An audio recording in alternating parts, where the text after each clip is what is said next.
Hello and welcome back to my channel, the Liverpool FC TV. And I hope I find you all good whichever part of the world that you live in. In this video, I'm going to do a match preview of the Liverpool versus Everton game. Yes, the big derby, the one we all look for when the fixture list comes out. Home and away. Also, look back at last night's Champions League match and see what we can extract from that, and the significance of the game on Saturday at Anfield. But first, if you haven't subscribed to my channel, please do so. Please hit that like button and please post a comment. So let's have a look. So 2.5 days after Liverpool have played Atletico Madrid at Anfield on Wednesday night, they turn up again at home against Everton. This is where the city of Liverpool is divided between red and blue. Families versus families, mates versus mates. It goes on and on and on.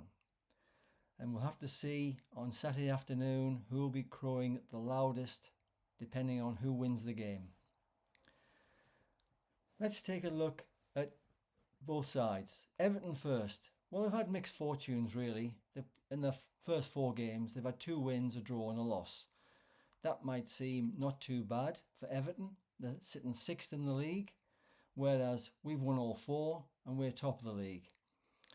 But as we know, Everton won't come to Anfield and be walked all over. Oh no. They'll step it up. They'll want to put up a good performance and snatch a win. Get 3 points.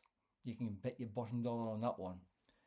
But Liverpool, well, they've been very inconsistent with the league form, winning games in the 90 plus whatever minute, which is hard on the nerves and hard to watch. But hopefully we can get over the line within 90 minutes on Saturday. Obviously, we'll all be waiting with bated breath to see Alexander Isak, whether he starts or whether he comes off the bench for his first league game in a red shirt. That'll be very interesting when you look at the defensive wall marshalled by James Tarkowski. And he's not frightened to leave his studs in where it's not wanted. And of course, on Everton's side, they've got Manchester City's on loan player, Jack Grealish. Now, I've not seen Jack Grealish live, and I'm looking forward to seeing him because he's a very crafty winger, and if you give him enough space, he can create chances for himself or create chances for teammates. But all in all, he's a very dangerous player, and we need to close him down on the left-hand side. He can't be allowed any space at all. So whoever is pitted at right back will have to be on full alert. But Liverpool, well, let's look back at the Champions League match last night. Much improved performance. I was very impressed with the way we played. Not the ponderous slow build-up like we did against Burnley last Sunday, where we had plenty of possession, we passed it to the right, we passed it to the left. But where do we gain? We couldn't break them down. And Everton will just sit back. They'll put 11 men back behind the ball and let Liverpool do that. But we can't afford to do that. We've got to attack from the first whistle, because Everton will take us on the break and they could most probably score, because as we know, Liverpool can score goals, and just like in the Champions League game last night, we can concede as well. I mean, 2 goals up after 6 minutes. And let's be honest, the ball hit Andy Robertson rather than Andy Robertson hitting the ball, but they all count. And Mo Salah's great play from free play really, fending off 3 defenders and stroking the ball home. It was good to see him scoring in open play for once, rather than from free kicks or penalties. So maybe Mo's on the way back. It does take him a few matches to really get his shooting boots on, and let's hope he's in fine form on Saturday when they start the game at 12:30 p.m. BST. So, but as we know, we were 2 up after 6 minutes, And then after 81 minutes, we're pegged back to 2-2. And lo and behold, we go and score the winner in the 90 plus 2 minutes. Captain Virgil van Dijk, Captain Marvellous, headed home from a corner. But Liverpool, this is hard on our nerves. You know, we don't want this. Please, please, please start scoring within the 90 minutes and hold on till the end. Scoring the winner, you know, you can't transfer it from the league to the Champions League and back to the league again. So what I'm looking for, myself personally being there as a spectator and a supporter at Anfield on Saturday, I want to see an enterprising game. I want to see us transfer what we did in the Champions League against Atletico Madrid, and we start playing good football at league level. That's what we need to do, because we can't ride on luck throughout the season. We'll come unstuck somewhere, and then if we hit a bad patch, then other teams are going to climb above us, and we don't want that to happen. But all in all, I thought it was a good performance last night, and yes, we won, and we are top of the league, but really this game means everything, whether we're playing home or away. And for Everton's manager David Moyes, his second stint at the club, it means even more significance. Why?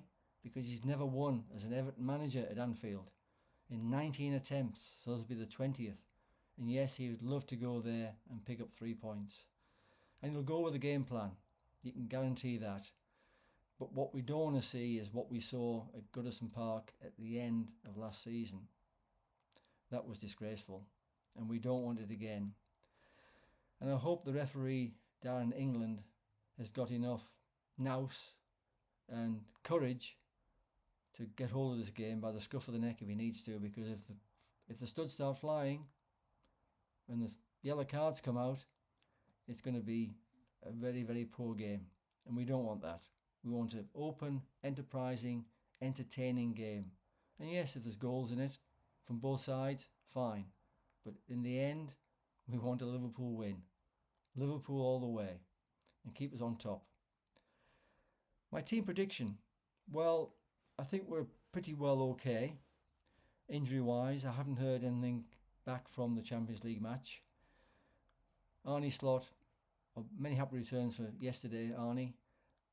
He rotated his substitutes very, very well, I thought, and we've got enough quality on the bench to do that. So whoever starts, there's always somebody to come on and up the game. And so my team selection will be more or less the same as before.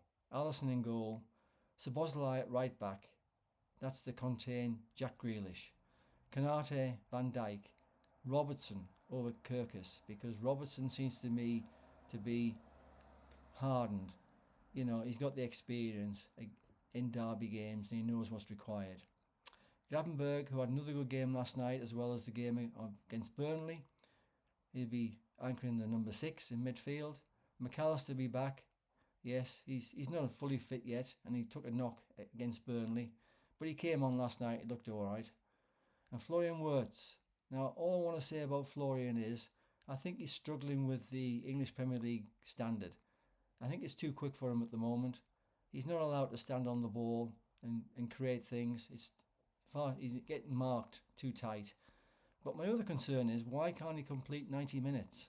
What are they doing? What are they protecting? Is he injured? Is he carrying something? Or is he just not match fit? But I'm hoping that he can do the full 90 minutes on Saturday.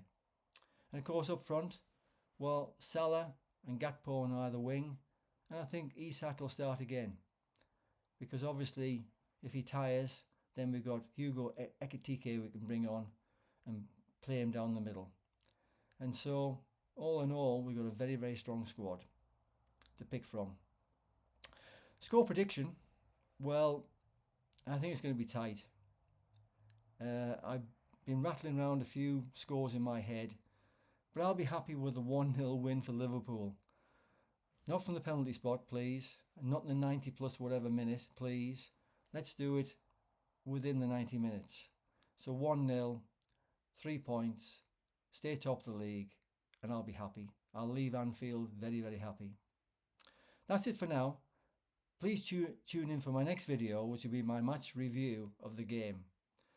And being there, it'll be totally different, because when I'm live at a game, I analyse. I don't ball watch, I analyse what's going on, where players are doing, how Van Dijk reads the game.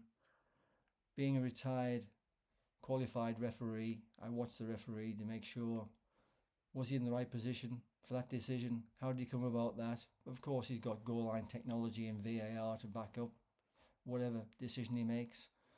But it'll be very interesting how that Darren England gets on.